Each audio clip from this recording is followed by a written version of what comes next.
सब मैं ड्रिंक नहीं करती। लेकिन खुश तो करती हो ना? हुँ? आज रात मुझे खुश कर दो। क्या हुआ सर? वो हमें साक्षी की माँ से मिलना है। नूतन जी तो बिस्तर पे है और उनकी बेटी साक्षी ऑफिस में होगी। क्या बात है इंस्पेक्टर? साक्षी का मर्डर हुआ।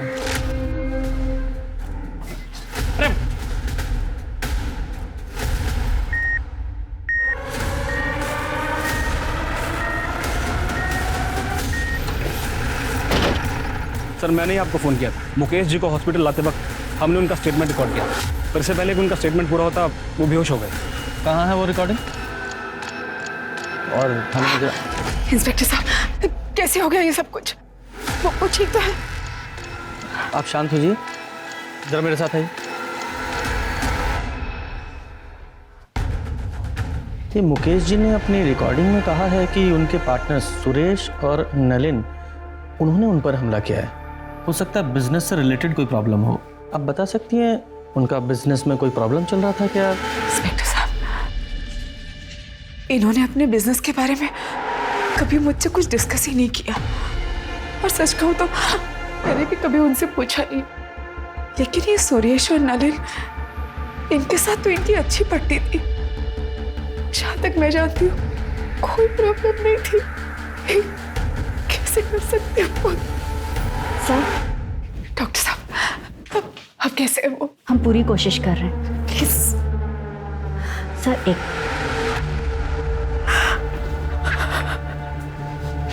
ये सब क्या हो गया?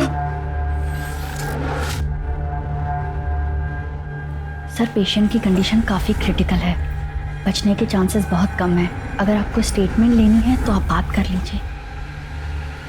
Thank you doctor.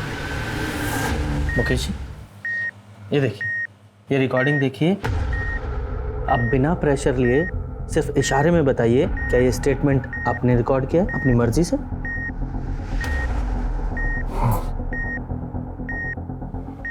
मतलब आपके पार्टनर्स सुरेश और नलिन, उन्होंने आप पर गोली चलाई? हाँ, मेरे पार्टनर ने गोली मारी और उन्हें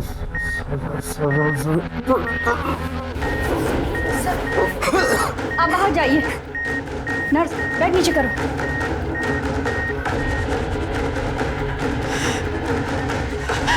इंस्पेक्टर साहब क्या हो रहा है? हाउस कैसे है? देखिए आप टेंशन मत लीजिए, ट्रीटमेंट चल रहा है, वो ठीक हो जाएगा। हाँ?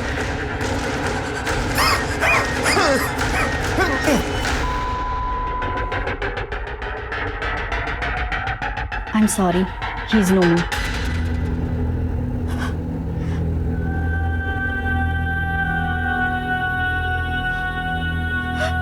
शर्मा, ये बॉडी का पोस्टमार्टम कराओ और सुरेश और नलिन दोनों को अरेस्ट करो तुरंत।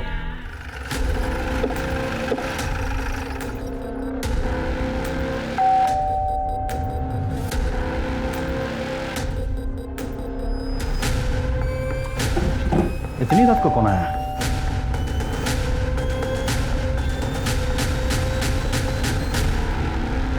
सुरेश गुप्ता। जी मैं ही सुरेश गुप्ता हूँ, और बात क्या है? हम आपको अरेस्ट करने आए, घर की तलाशी लो। अरे एक मिनट, अरेस्ट इसलिए? मुकेश अग्रवाल के कत्ल के जुर्म में। क्या? मुकेश का मर्डर? हाँ, अभी कुछ देर पहले ही मुकेश का मर्डर हुआ है एमजी रोड। मरने से पहले उसने तुम्हारा और सुरेश गुप्ता का नाम लिया। गुप्ता, पूरा घर चेक करो। मैडम। सर आपको कोई गलतफहमी हुई है। मेरे पति मुकेश जी को सपने में भी कोई नुकसान नहीं पहुंचा सकते हैं। आपके पास इसके अलावा कोई प्रूफ है कि मेरे पापा ने किया है? आप वारंट लेके आइए। हमें हमारा काम पता है, इन्वेस्टिगेशन के बीच में बाधा मत डाली। मैडम पूरे घर की तलाशी ली, कुछ नहीं मिला, और घर में दूसरा कोई है भी नहीं। फैमिली कहाँ है तुम्हारी? मैं बैचलर हूँ, इसलिए अकेला रहता हूँ। चलो। क्या कर रही है? सर रुकिए सर।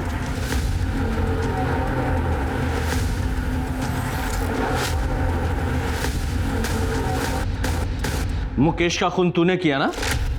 बोल। मैंने बताया ना, मैंने किसी का खून नहीं किया।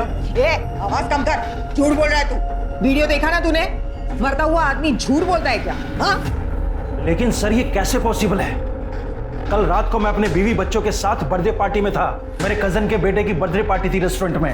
हमारे अलावा वहाँ 30 लोग और भी शामिल थे। आप चाहे तो उन सबसे पूछ सकते हैं। मैंने कहा ना मैं वहां नहीं था। आवाज नीची करके बात कर। अरे मैडम, मैं कल शाम 8 बजे से सुपर स्पेशलिटी हॉस्पिटल में था। मेरे पापा को हार्ट अटैक हुआ है। मैं रात में 1 बजे निकला हूं वहां से और सीधा अपने घर आया हूं। मैंने अपने क्रेडिट कार्ड से हॉस्पिटल की पेमेंट की है, आप चाहें तो चेक कर सकते हैं। मुकेश ने कहा था कि कंपनी का 10 लाख रुपया तूने हड़पा है, उसका क्या? पैसे हड़पने का तो सवाल ही नहीं होता सर। पैसे मैंने नहीं बल्कि मुकेश ने लिए थे, वो भी पूरे 10 लाख रुपए, अपने दूसरे बिजनेस को बचाने के लिए। उसने कहा था कि वो 6 महीने में सारे पैसे लौटा देगा। इनफैक्ट उसने पोस्ट डेटेड चेक भी दिए थे और ये सारे पॉइंट उसने स्टैम्प पेपर में मेंशन किए थे। और तूने ऐसा क्या किया था मुकेश के साथ जो इससे भी बुरा था? सर मैंने कुछ नहीं किया है, इस बात की मैं कसम खा सकता हूँ। हम तीनों पिछले 15 साल से पार्टनर्स हैं और हमारे बीच में कभी झगड़ा तक नहीं हुआ है। इनफैक्ट हम तीनों तो हर सुख दुख में एक दूसरे के साथ कंधे से कंधा मिलाकर खड़े रहे हैं। बिल्डर हम पे दबाव बना रहे हैं कि ये कंपनी हम उन्हें सेल कर दें, तो तुम लोग अपने अपने शेयर निकाल लो। मुकेश, हम पार्टनर्स हैं, हम इकट्ठा मिलकर फाइट करेंगे। हाँ मुकेश, हमें कोई नहीं तोड़ सकता। जब तुम लोगों में इतना ही भाईचारा था तो मुकेश ने तुम दोनों पे इल्जाम क्यों लगाया? सर वो मुझे नहीं पता, हो सकता है कि किसी के दबाव में आकर उसने ये बात कही हो। किसके दबाव में? वो मुझे नहीं पता सर, लेकिन सबसे बड़ा प्रूफ ये है कि उस दिन हम दोनों एमजी रोड पर थे ही नहीं।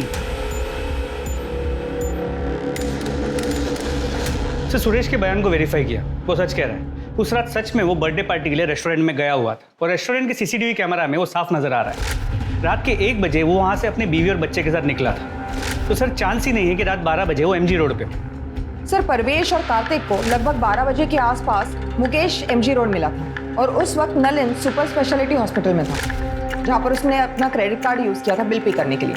हमने हॉस्पिटल और बैंक दोनों से वेरीफाई किया, इसलिए पॉसिबल ही नहीं है कि वो एमजी रोड गया। सर एक चांस ये है कि किसी कॉन्ट्रैक्ट किलर को यूज किया। हाँ, लेकिन मुकेश ने अपने बयान में साफ साफ सुरेश और नलिन का नाम लिया है कि उन दोनों ने उस पर गोली चलाई है, किसी और ने नहीं। और दोनों के पास बाइक भी है। लेकिन अभी तुम दोनों ने कंफर्म किया कि वो दोनों वहां थे ही नहीं। सर हो सकता है ये मुकेश झूठ बोल रहा हो। हाँ, लेकिन एक मरता हुआ आदमी झूठ क्यों बोलेगा? एक काम करो, ये परवेश और कार्तिक, इन दोनों की डिटेल्स निकालो और ये मुकेश की फैमिली के बारे में पता करो। आपस में इनमें कोई प्रॉब्लम चल रही थी क्या? मुकेश के पेरेंट्स तो 10 साल पहले ही गुजर गए थे और मुकेश अपने पेरेंट्स के इकलौते थे। कल रात तुम कहाँ थे? सर मैं अपने कमरे में मूवी देख रहा था और फिर राहुल, राहुल, तेरे पापा को गोली लग गई। क्या? हाँ, हॉस्पिटल से फोन आया, चल जल्दी से। मैं तो बस किचन का काम खत्म करके सोने ही जा रही थी। अचानक कार्तिक का फोन आया कि हॉस्पिटल आ जाओ। मेरी तो कुछ समझ में ही नहीं आया। मुकेश तो डिनर करके बाहर वॉक करने गए थे। सुरेश और नलिन को कैसे पता चला कि मुकेश रात को डिनर के बाद बाहर वॉक करने जाने वाले? तो आपको भी लगता है कि सुरेश और नलिन ने मुकेश को मारा है? आपको नहीं लगता इंस्पेक्टर?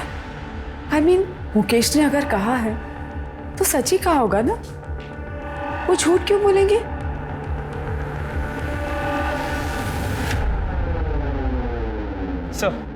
सर पोस्टमार्टम रिपोर्ट के हिसाब से मुकेश की मौत एक्सेसिव ब्लीडिंग की वजह से हुई है। सर करीब 10 फीट की दूरी से मुकेश के कंधे पे गोली चलाई गई और गोली की ट्रेजेक्टरी नीचे से ऊपर की तरफ है। सर हमने सुरेश और नलिन की स्टोरी वेरीफाई की और दोनों के कॉल रिकॉर्ड्स भी चेक किए। कॉल रिकॉर्ड्स में किसी हिस्ट्री शीटर या कॉन्ट्रैक्ट किलर का कनेक्शन नहीं निकला। सर शूटिंग का कोई आई विटनेस भी नहीं है और ना ही कोई सीसीटीवी कैमरा उस एरिया में है। रुको, आप ऐसे अंदर नहीं जा सकते। देखिए मैं 2 मिनट ही बात करना चाहती हूँ, प्लीज। इंस्पेक्टर साहब, मुझे पहचाना ना आपने? मुकेश की वाइफ। हाँ बोलिए। सर मैंने सुना है कि आप नलिन और सुरेश को छोड़ रहे हैं, क्या ये बात सच है? हेलो। हाँ छोड़ना ही पड़ेगा ना, क्योंकि मुकेश जी का स्टेटमेंट हमारी इन्वेस्टिगेशन के फैक्ट से मैच नहीं करता और उन दोनों के खिलाफ हमारे पास कोई पुख्ता सबूत नहीं है, इसलिए हम उन्हें ज़्यादा दिन कस्टडी में नहीं रख सकते। लेकिन सर आप भी जानते हैं, मुँह है मेरे पति का, कुछ भी कीजिए, हाथ छोड़ रही हूँ आपके आगे। जिसने भी मेरे पति को मारा वो मुझे इंसाफ चाहिए।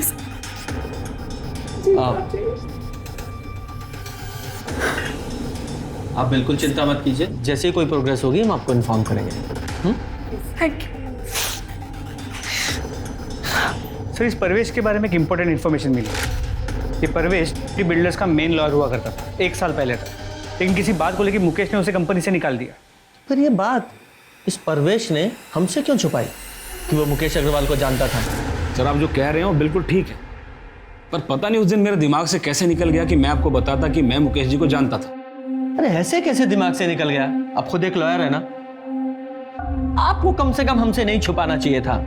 हमसे तो सच्चाई बताते हैं। जी बिल्कुल सही, पर मैं ये भी समझ सकता हूँ कि आपको इसकी वजह से मुझ पर शक भी होगा, पर आपका ये शक बेबुनियाद है। उस रात मैं और मेरा बेटा कार्तिक मेरे क्लाइंट के यहाँ शादी अटेंड करके घर वापस लौट रहे थे पवन बाग से। वहाँ से मेरे घर की दूरी करीबन 10 मिनट की थी, मगर लौटते वक्त एक ट्रक की वजह से पूरा रास्ता जाम था, तो हमने बीच का रास्ता लिया।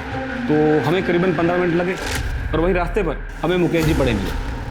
और सर मेरे पास वो वेडिंग इनविटेशन कार्ड भी है, ये देखिए सर।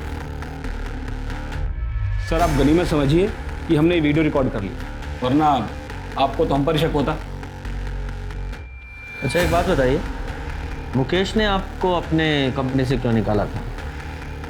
एक्चुअली सर, एक डिस्प्यूटेड लैंड था जिस पर 5-6 अलग अलग पार्टीज का हक था। मुकेश जी चाहते थे कि मैं इलीगली वो ज़मीन उनके नाम पर करवा दूँ। अरे वो 5-6 लोग हैं, लोअर मिडिल क्लास, उन्हें डरा धमका के भगा दूंगा मैं। वो अपना क्लेम वापस कर लेंगे, तो मैंने उसे तैयार करो।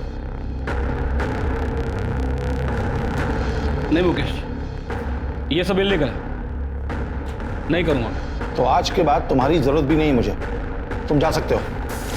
सर, मुकेश जी ने अपने छोटे से लालच की वजह से 10 साल पुराना रिश्ता 1 मिनट में तोड़ दिया, तो मैंने भी कंपनी छोड़ दी और कभी पलट कर नहीं देखा। सर, अगर मुझे ही बदला लेना होता तो मैं इतना लंबा इंतजार क्यों कर, बताइए आप।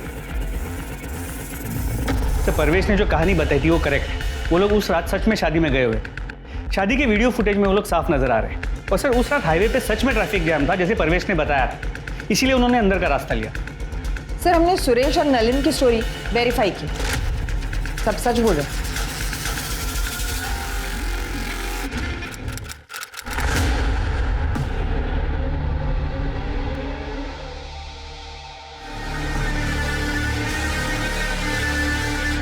Hello police station. Puja, check करो। सर ये 2 बुलेट शेल हैं, इन्हें एविडेंस बैग में डालो। सर एंट्री वोल से लगता है कि क्लोज रेंज से 2 बुलेट चलाई गई। और सर शायद इस लड़की की कल या आज मौत हुई है। सर कपड़े देख के लगता है इसके साथ कोई का साइन तो नहीं है। और सर लड़की के पास से ऐसा कुछ नहीं मिला है जिससे इसकी शिनाख्त हो सके। बंगला किसका है? सर, ये तो नहीं पता चल पाया है कि जगह काफ़ी सुनसान है। यहाँ से सबसे नज़दीक जो घर है वो भी 500 मीटर दूर है, और वो भी बंद। आसपास की बस्ती में जरा पता करो ये बंगला किसका है। सर ये मोबाइल मिला है, दीवार के पास पड़ा था। हो सकता है ये मोबाइल इस लड़की का हो। इस मोबाइल को लैब में भेजो और अनलॉक कराओ। बॉडी को पोस्टमार्टम के लिए भेजो। सर, जिस लड़की की बॉडी हमें मिली थी उसका नाम साक्षी व्यास, और ये फ़ोन जो उस बंगले में मिला था अनलॉक हो गया। ये फ़ोन उसी का है। सर, कॉन्टैक्ट लिस्ट में नाम देखिए। 3+ builders office, Mukesh Agrawal sir, Suresh Gupta sir, Nalin Sukhane. Mukesh Agrawal murder case? हाँ सर, और जिस बंगलों में हमें साक्षी व्यास की बॉडी मिली वो भी बिल्डर्स के नाम पर ही रजिस्टर्ड है। इन दोनों पार्टनर से फिर से मुलाकात करनी पड़ेगी। जी हाँ, हम साक्षी को जानते हैं, हमारे यहाँ अकाउंट डिपार्टमेंट में काम करती है। मर्डर हुआ है उसका, वो भी आपकी कंपनी के बंगले में। क्या मर्डर हो गया? जी, लेकिन कल तो वो ऑफिस आई थी, आज नहीं आई, तो हमें लगा कि शायद अपनी माँ की देखभाल के लिए छुट्टी ले ली होगी। साक्षी की माँ नूतन बीमार रहती है, वो अपने बिस्तर से उठ तक नहीं सकती है। अच्छा, एक बात बताइए, उसे कोई परेशान वगैरह तो नहीं कर रहा था? नहीं। उसका कोई अफेयर वगैरह? नहीं ऑफिसर, ऑफिस में तो ऐसा कुछ नहीं था। और वो बाहर क्या करती है वो हमें नहीं पता, लेकिन हाँ व्यवहार में अच्छी थी और काम भी अच्छा करती थी। उसके घर का एड्रेस दीजिए, और हाँ आपके स्टाफ से पूछताछ करनी है। हाँ श्योर। साक्षी ने अपने पर्सनल लाइफ के बारे में कभी आपसे कोई बात की है? नहीं सर, वो अपने आप में ही रहती थी, कभी किसी से ज़्यादा घुलती मिलती नहीं थी। साक्षी के बारे में हम ज़्यादा कुछ नहीं जानते सर।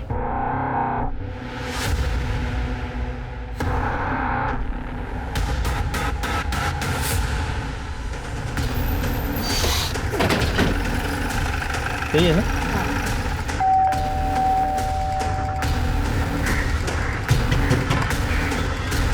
क्या हुआ सर? वो हमें साक्षी की माँ से मिलना है। नूतन जी तो बिस्तर पे है और उनकी बेटी साक्षी ऑफिस में होगी। क्या बात है इंस्पेक्टर? साक्षी का मर्डर हुआ। क्या? हे भगवान, नूतन जी का क्या होगा? साक्षी तो कितनी प्यारी बेटी थी। मेरे पास इमरजेंसी चाबी उन लोगों ने देके रखी है, मैं अभी लेके आती हूँ।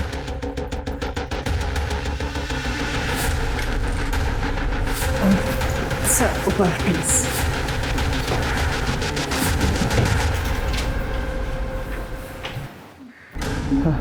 गुप्ता, डॉक्टर को फोन करो। सर।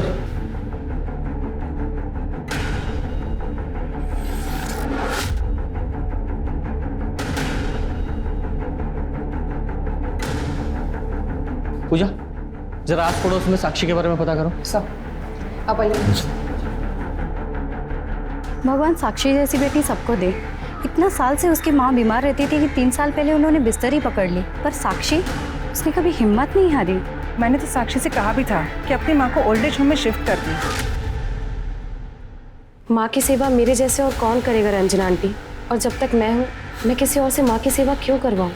क्या साक्षी को कोई परेशान करता था, या फिर किसी से लड़ाई हुई हो, या फिर उसका कोई अफेयर वगैरह? नहीं नहीं मैडम, हमारा मोहल्ला तो बहुत सेफ है और साक्षी को नूतन जी की सेवा और उसकी नौकरी में से फुर्सत ही कहाँ मिलती थी जो वो कोई अफेयर करे। तो इसका मतलब ये साक्षी एक आइडियल बेटी थी, एक अच्छी पड़ोसी भी थी। हाँ सर, मेरी राजीव सर से भी बात हुई। उन्होंने कहा कि साक्षी ऑफिस में भी बहुत अच्छे से काम करती है। सर लेकिन अजीब बात यह है कि साक्षी के ऑफिस में साक्षी के बारे में किसी को कुछ भी नहीं पता, और उससे अजीब बात यह है कि साक्षी के बैंक अकाउंट में कभी भी बिल्डर से कोई पेमेंट रिफ्लेक्ट नहीं हो रही। हाँ लेकिन हमने जब बैंक स्टेटमेंट चेक किया तो एक पेमेंट आई थी जो मैटरनिटी क्लिनिक को की गई थी। जरा पता करो ये पेमेंट क्यों की गई थी। जी मैम, 2 महीने पहले साक्षी व्यास ने यहाँ पे करवाया था। कंसर्न किसने दिया था? उसकी मदर नूतन व्यास, जो उसको यहाँ पे के लिए लेके आई थी। सर मैंने हॉस्पिटल का सीसीटीवी फुटेज चेक किया। जो औरत साक्षी के साथ के लिए गई थी वो बिल्डर्स के ऑफिस की एक एम्प्लॉई है, उसका नाम ज्योति है। ये तुम लोगों की कंपनी में चल क्या रहा है? साक्षी एम्प्लॉय थी ना आपकी, फिर उसके बैंक अकाउंट में एक भी सैलरी डिपॉजिट क्यों नहीं हुई? आप सही कह रहे हैं सर, हमारे पास उसकी सैलरी का कोई रिकॉर्ड नहीं है, क्योंकि उसे सारी पेमेंट कैश में होती थी। क्यों? क्योंकि साक्षी का पूरा पैसा उसकी माँ की दवाइयों और उसके इलाज में जाता था। तो उससे क्या? वो इसलिए कि साक्षी नहीं चाहती थी कि उसकी सैलरी का एक भी पैसा टैक्स में कटे। अच्छा, कमाल की कंपनी चला रहे हैं आप लोग। मतलब एक एम्प्लॉय के लिए सारी कंपनी के रूल आप ताक पर रख देंगे। आइए, ये आप ही के एम्प्लॉय है ना? ये मोहतरमा साक्षी के साथ हॉस्पिटल गई थी उसकी माँ बनके उसका कराने के लिए, जबकि साक्षी का कोई बॉयफ्रेंड तक नहीं है। सीधे सीधे और साफ साफ बताइए ये चल क्या रहा है आप लोगों की कंपनी में? बोलिए। मुकेश ने हमें बताया था कि उसका साक्षी के साथ अफेयर है, इसलिए साक्षी ने जब कैश पेमेंट की बात की तो हम दोनों मना नहीं कर पाए। सर हम सच बोल रहे हैं, हम दोनों आपसे कुछ नहीं छिपा रहे।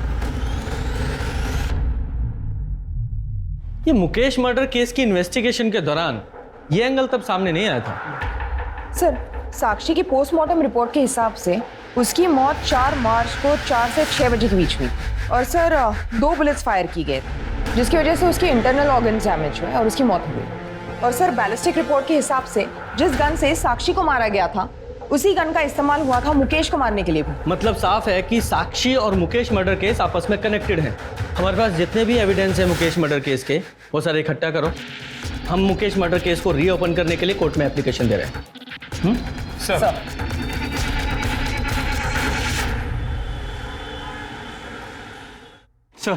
कोर्ट ने मुकेश अग्रवाल मर्डर केस को रीओपन करने की मंजूरी दे दी है। Very good.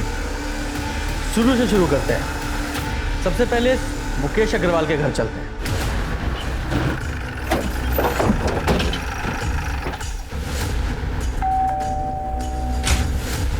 अलका अग्रवाल से मिल रहा है? नहीं है, बाहर गई है। तुम कौन हो? नीति अग्रवाल, मुकेश अग्रवाल की बेटी।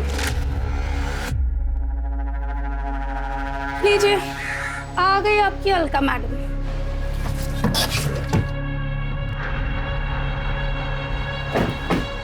आइए, आप ही का इंतजार था। देखिए ना, आपसे मिलने कौन आया। नीति, अपने कमरे में जाओ। इंस्पेक्टर साहब, नीति के बिहेवियर के लिए मैं आपसे माफ़ी चाहती हूँ। नीति मुकेश और मुकेश की पहली पत्नी प्रेरणा की बेटी है। मुकेश ने प्रेरणा को 6 साल पहले डिवोर्स देके मुझसे शादी कर ली थी, इसीलिए नीति थोड़ा चिढ़ती है मेरे से। तो फिर ये राहुल तो 22 साल का है।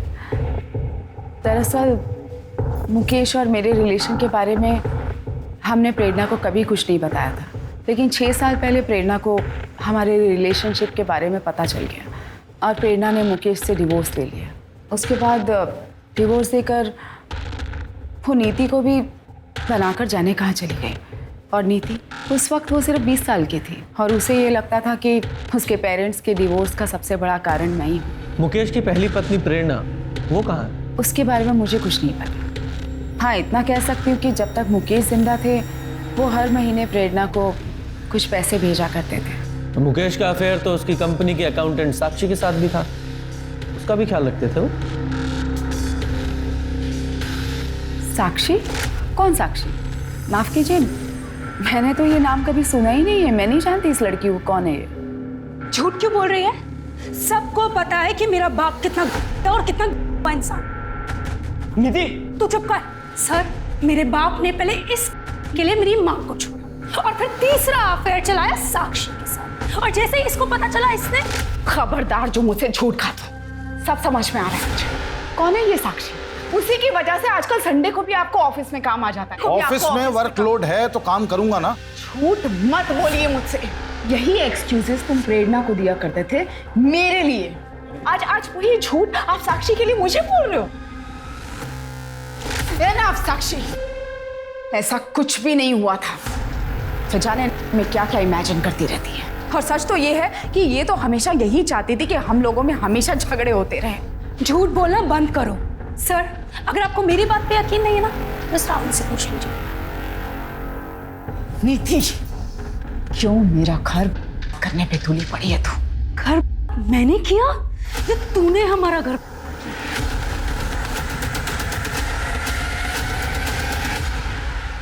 सर, मानना पड़ेगा, बड़ी अजीब फैमिली है। शर्मा, इस राहुल और इसकी मालका दोनों पे नजर रखो, और साथ ही इस नीति पर भी, क्योंकि हो सकता है इस नीति ने नफरत, लालच या फिर में ये सब किया हो। इस नीति की CDR लोकेशन और कांटेक्ट डिटेल्स निकालो, जरा पता करो ये नीति मुकेश के मर्डर वाली रात को कहाँ थी, क्योंकि हो सकता है कि नीति और उसकी माँ प्रेरणा ने मिलकर ही मुकेश को मारा हो। तो इस प्रेरणा से भी मिलना पड़ेगा। साहब, नीति मेरे करीब कभी थी ही नहीं। उसे बिल्कुल पसंद नहीं था कि उसे कोई रोके टोके या उसे ये बताए कि उसे क्या करना है क्या नहीं करना है। यहाँ तक कि उसकी माँ भी नहीं, यानी कि मैं। जब मुकेश ने मुझे छोड़ा तो नीति के इसी बिहेवियर के कारण मुझे नीति को छोड़ना बहुत आसान हो गया था। आपको मुकेश अग्रवाल के मर्डर के बारे में पता है? साहब, ये कैसी बातें कर रहे हैं आप? ऑफ कोर्स पता था। मुकेश की मौत की खबर महीनों तक टीवी पे चली थी, और मेरे लिए तो मुकेश उसी दिन मर गया था जिस दिन उसने अलका के लिए मुझे छोड़ा था। लेकिन साहब, मैंने मुकेश को एक ही शर्त पर डिवोर्स दिया था कि नीति की जिम्मेदारी अब उसकी जिम्मेदारी रहेगी। पर आज मैं एक बिजनेसमैन करण शर्मा की पत्नी हूँ। मैं अपने पास्ट को भूल चुकी हूँ साहब। मेरे पास्ट से मुझे कोई लेना देना नहीं है। सर, साक्षी को मारने का मोटिव अलका के बेटे राहुल के पास था, लेकिन साक्षी और राहुल के बीच में कांटेक्ट हुआ हो ऐसा कोई लीड हमें मिला नहीं। नीति के कांटेक्ट लिस्ट में ज़्यादातर नंबर के, हमें ऐसा लगा कि शायद नीति ने उनका इस्तेमाल किया होगा मुकेश को मारने के लिए, लेकिन ऐसा भी कोई सबूत नहीं मिला। और ये सुरेश और नलिन, इनका क्या? नहीं सर, साक्षी के मर्डर के वक्त इन दोनों की मोबाइल की लोकेशन बंगले के पास की नहीं थी। सर कहीं ये केस मुकेश मर्डर केस की तरह ठंडा ना पड़ जाए। सर बंगले के पास वाले घर में एक विधवा रहती है, नारायण। उसने पहले भी 1-2 बार साक्षी को उस बंगले में आते हुए देखा था उसके बॉयफ्रेंड के साथ। नारायणी का कहना है कि लड़के की और साक्षी की उम्र लगभग बराबर की होगी, लेकिन वो कह रही थी कि दोनों में बहुत झगड़े होते हैं और शायद 4 तारीख को जिस दिन साक्षी का मर्डर हुआ उस दिन भी उनकी लड़ाई हुई होगी। बेहतर होगा कि तुम ये जॉब छोड़ दो। और छोड़ दो क्या, तुम्हें ये जॉब छोड़ना ही पड़ेगा। मैं नहीं छोड़ूंगी, तुम्हें जो करना है तुम कर लो। तुम ये बिल्कुल अच्छा नहीं कर रही हो। आजकल के बच्चे कितने लड़ते हैं। कहीं ये लव एंगल तो नहीं है? नारायणी ने उस लड़के की शक्ल देखी थी? हाँ सर। स्केच बनवाओ सर। और शर्मा, तुम साक्षी के कॉल रिकॉर्ड चेक करो और उसमें पता करने की कोशिश करो ये साक्षी किसी लड़के के रेगुलर टच में थी क्या? Sir excuse me. हेलो, ठीक है सर, नूतन व्यास को होश आ गया है, मुझसे बात कर सकते हैं। Very good.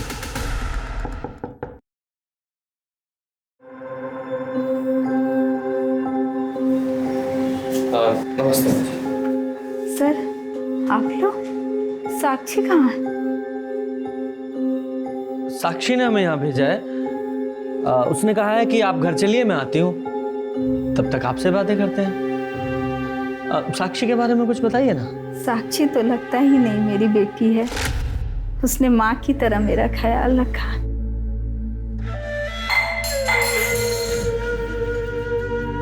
माँ, आप क्यों परेशान हो रहे हो? मुझे बोल दिया होता। ऐसा लगता है मैंने नहीं, उसने मेरी परवरिश की। उसने मुझे कभी अकेला नहीं छोड़ा। उसके रहते मुझे अपने स्वर्गवास पति की कभी याद नहीं आई। बहुत ही खुश मिजाज, जिंदा दिल और हंसमुख है मेरी बेटी, लेकिन उन दोनों मेरी बेटी की जिंदगी कर दी। किन्होंने? उसके मालिक मुकेश और सुरेश ने मेरी फूल सी बच्ची के साथ जो किया, भगवान करे मेरी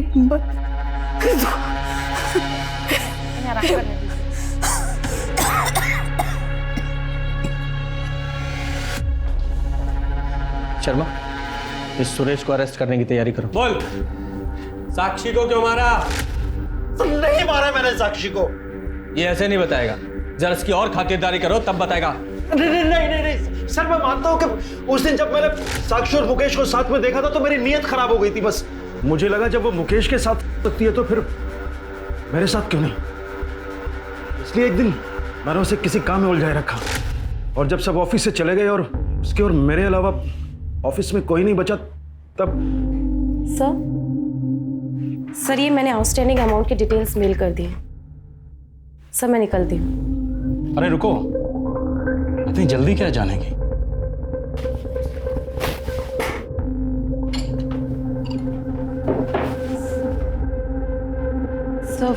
सर मैं ड्रिंक नहीं करती। लेकिन खुश तो करती हूँ ना। हुँ? आज रात मुझे खुश कर दो। क्या कहती हो? सर मैं मानता हूं कि मैंने साक्षी का कई बार उठाया है, लेकिन मैंने उसे नहीं मारा है सर। एक मजबूर लड़की को उसकी माँ की बीमारी का बहाना बनाकर तूने ब्लैकमेल किया। भले ही ये कंफर्म नहीं हुआ है कि साक्षी को तूने नहीं मारा, लेकिन ये कंफर्म है तूने उसे एक्सप्लॉइट किया। यही रखो इसे।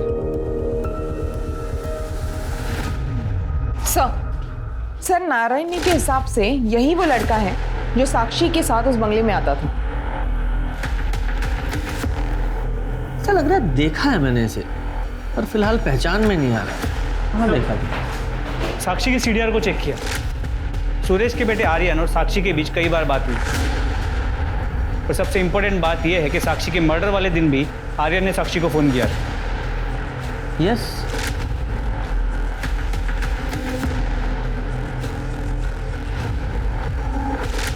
ये आर्यन है। शर्मा ये देखो इसका हेयर स्टाइल। आर्यन ही वो लड़का है जो साक्षी से मिलने वो कंपनी के बंगले में जाता था।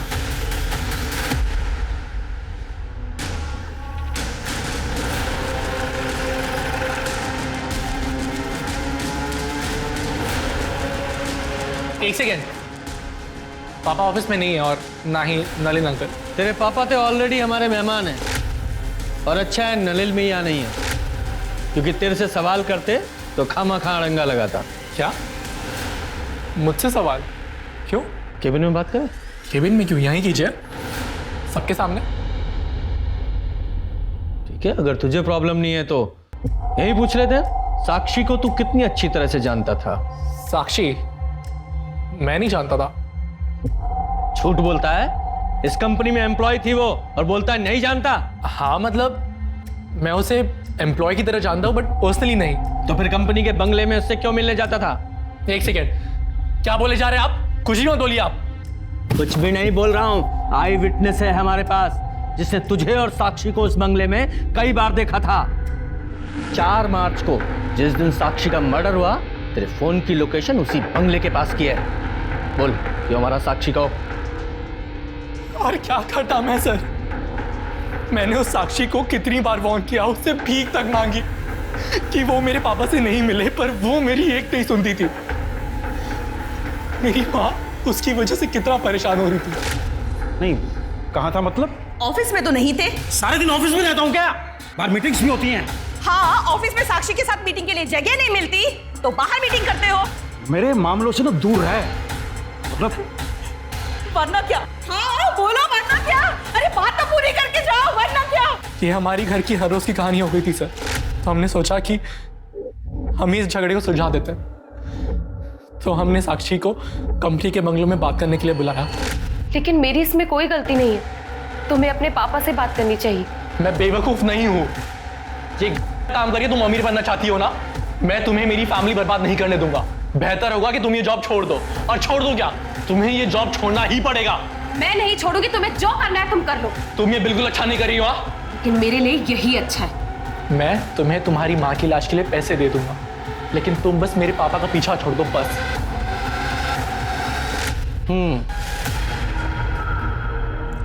तो उस बंगले के पास में रहने वाली नारायणी को लगा कि तुम दोनों की लड़ाई दो प्यार करने वालों की नोकझोंक है, और तुम दोनों की आपस में लड़ाई हुई थी ना? साक्षी को मुझ पर विश्वास नहीं था। उसे लगता था कि मैं अपना प्रॉमिस नहीं निभाऊंगा, इसलिए उसने पापा से मिलना बंद नहीं किया। दिन पे दिन मेरे घर के हालात और खराब होते जा रहे थे, तो फाइनली मैंने गन का सहारा किया। गन कहां से मिली? पापा की कार की सीट से। मुकेश अंकल की मौत के अगले दिन जब मैं हर रोज की तरह जॉगिंग पे जा रहा था,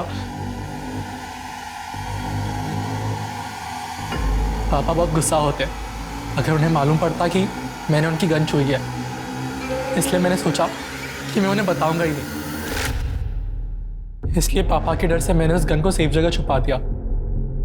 लेकिन सर स्ट्रेंजली पापा ने कभी उस बारे में जिक्र ही नहीं किया। कभी कभी तो मेरा मन करता था कि मैं पापा को ही दूं मैं, लेकिन पापा के मेरी माँ को बना के सर मेरी प्रॉब्लम सॉल्व नहीं होती। तो मैंने फाइनली सोचा कि मैं एक आखिरी बार साक्षी को मिलता हूँ, और हम फाइनली 4 मार्च को 6 बजे मिले। मैं अंदर नहीं जाऊंगी, तुम्हें जो बोलना है यही बोलो, और मैं इस जगह दोबारा नहीं आऊंगी। ठीक है, तो इसे मेरी फाइनल वार्निंग समझ ले और मेरे बाप से मिलना छोड़ दे। तो तू अपने बाप से क्यों नहीं बोलता कि वो मेरा छोड़ दे? मैं नहीं बोल सकती क्योंकि वो मेरी जरूरतें पूरी करता है और मैं उसकी। चुप हो जा, झूठ बोल रही है तू। तूने फंसाया मेरे बाप को, पैसों की भूखी है तू। तो अपने बाप से जाकर पूछना, हो सकता है तेरी माँ को ऐसे ही फंसा के लेकर आया हो, और तेरी माँ ने भी उसके साथ पैसों के लिए शादी की हो। सर मैं किसी गन के बारे में कुछ नहीं जानता हूं, मेरे पास कोई गन नहीं है। झूठ मत बोल। तेरे बेटों को तेरी गन तेरी कार में से मिली थी, और फॉरेंसिक से ये साबित हो चुका है कि वो वही गन थी जिससे मुकेश को मारा गया था। अब झूठ मत बोल और सच बता। मैं सच बोल रहा हूं सर, मुझे नहीं पता कि मेरी कार में गन कहां से आई। सर अगर आप मुझे मारना चाहते हैं तो मार दीजिए, लेकिन मैं सच कह रहा हूं, मुझे नहीं पता कि गन कहां से आई।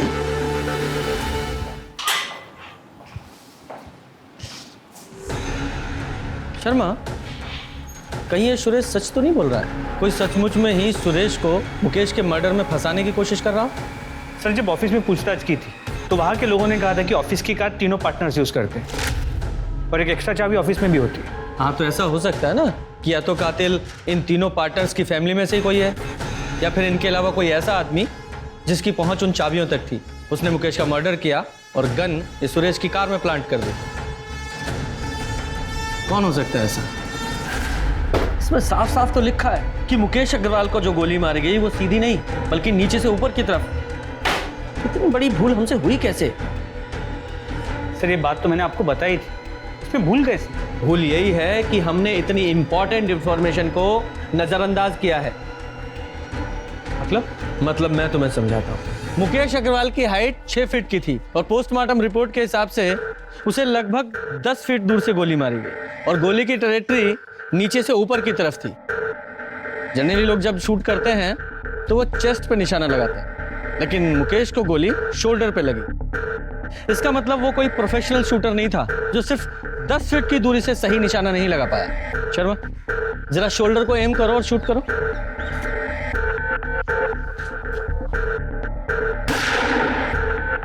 Very good. गुप्ता, अब तुम वहां जाओ और शोल्डर को एम करके शूट करो। सर।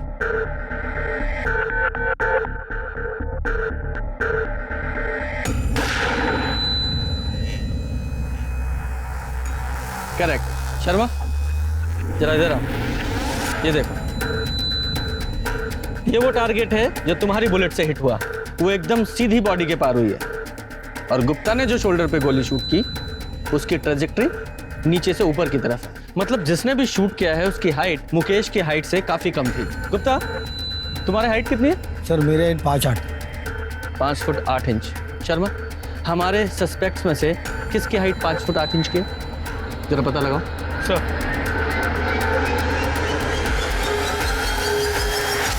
मुकेश मर्डर केस के सारे सस्पेक्ट, सुरेश, उसकी पत्नी काजल, का बेटा आर्यन, मुकेश की पहली पत्नी प्रेरणा, उसकी बेटी नीति, मुकेश की पत्नी अलका और वो लॉयर परवेश और उसका बेटा कार्तिक, किसी की भी हाइट मुकेश की हाइट से या तो ज्यादा है या उसके बराबर है या बहुत कम है। किसी की भी हाइट परफेक्ट 5 फुट 8 इंच नहीं है, वो सिर्फ तेरी है। बता, क्यों मारा अपने फादर को? मैंने अपने पापा को नहीं मारा। तो रो क्यों रहा है? उन्हें नहीं मारना था, उन्हें तो बस एक गोली में घायल करना था। मतलब गोली तू नहीं चलाई? ये सब पापा का ही आइडिया था। मैं आप पे गोली कैसे चला सकता हूँ? मुझे मारना नहीं है, सिर्फ घायल करना है, ताकि मैं ये इल्जाम सुरेश और नलिन पे लगा सकूं। उन दोनों ने मेरी जिंदगी मुश्किल कर रखी ऑफिस में। एक बार वो दोनों अरेस्ट हो गए ना, पूरी कंपनी हमारी होगी। जिंदगी में इससे बड़ी सिक्योरिटी और क्या होगी? पर साक्षी का क्या? आप उसे छोड़ दोगे ना? हाँ, छोड़ दूंगा उसे मैं। प्रॉमिस? हाँ। पापा ने पूरा प्लान तैयार कर लिया था। मेरे पास सुरेश अंकल के कार की डुप्लीकेट चाबी भी थी और मैं वहां चला गया जहां पापा ने मर्डर का प्लान किया था। ये जगह मैंने इसलिए चुनी है कि यहाँ आधी रात को भी ट्रैफिक होता है। हर 5-6 मिनट में कोई ना कोई कार पास होती है। सिटी हॉस्पिटल सिर्फ यहाँ से 10 मिनट की दूरी पे है और सबसे बड़ी बात, सुरेश का घर यहाँ से सिर्फ 3 किलोमीटर दूर है। पापा, मुझे डर लग रहा है बहुत। कर पाऊंगा क्या? नहीं बेटा, मुझे पूरा भरोसा है, तुम कर लो। पापा ने जैसा सोचा था वैसा नहीं हुआ। उन्होंने मुझे मना किया था कि मैं उनकी मदद ना करूं। तो तेरे पापा मुकेश को कैसे पता था कि सुरेश की कार वहां खड़ी है? पापा को पता था कि सुरेश अंकल पार्टी जा रहे हैं और वो पार्टी जाकर जरूर ड्रिंक करेंगे, और सुरेश अंकल जब ड्रिंक करते तो अपनी गाड़ी नहीं चलाते। ये मुकेश का लालच ही था जिसने उसकी सोच पे पर्दा डाल दिया था। मुकेश का कातिल खुद मुकेश ही था। पुलिस ने राहुल को अपने पिता के प्लान में साथ देने और फिर शूटिंग के लिए गिरफ्तार किया। मुकेश के प्लान ने बहुत सारे लोगों की जिंदगियां बर्बाद कर दी। अब मैं सोनाली कुलकर्णी आपसे विदा लेती हूँ। कल फिर मिलेंगे क्राइम पेट्रोल सतर्क जस्टिस रीलोडेड के इस नए अध्याय के साथ। तब तक सुरक्षित रहें, सतर्क रहें और अपने परिवार का ख्याल रखें।